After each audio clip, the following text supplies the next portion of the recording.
మామిళ్లపల్లి గ్రామ అంశాన్ని కావాలని కుల రాజకీయాల వైపు మళ్లిస్తూ ప్రజల్లో విభేదాలు రెచ్చగొట్టే ప్రయత్నం చేస్తున్నారని ఎమ్మెల్యే ధూళిపాళ్ల నరేంద్ర ఆరోపించారు. వైసీపీ నేత అంబటి మురళీకృష్ణ శాంతి భద్రతలకు విఘాతం కలిగించేలా వ్యవహరిస్తున్నారని మండిపడ్డారు. 5 ఏళ్ల పాలనలో వైసీపీ బడుగు బలహీన వర్గాలపై దాడులు చేయటమే తప్ప ప్రజలకు ఉపయోగపడే పాలన చేయలేదని విమర్శించారు. వైసీపీ నాయకులు వాళ్ళు ఎవరైతే మాట్లాడుతూ ఉన్నారో మరి మీరు గత 5 సంవత్సరాల కాలంలో మీరు చేసింది ఏంటి అని చెప్పి నేను అడుగుతా ఉన్నా.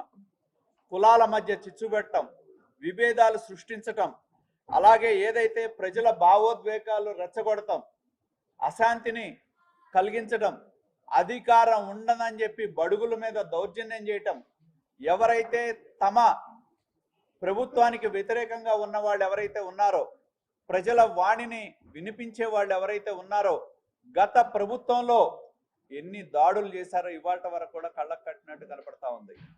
ఎవరైతే తమతో రాజకీయాల్లో ఎప్పుడు కూడా తెలుగుదేశం పార్టీ కానీ మేము కానీ సిద్ధాంతపరమైన పోరాటాలు చేశాం.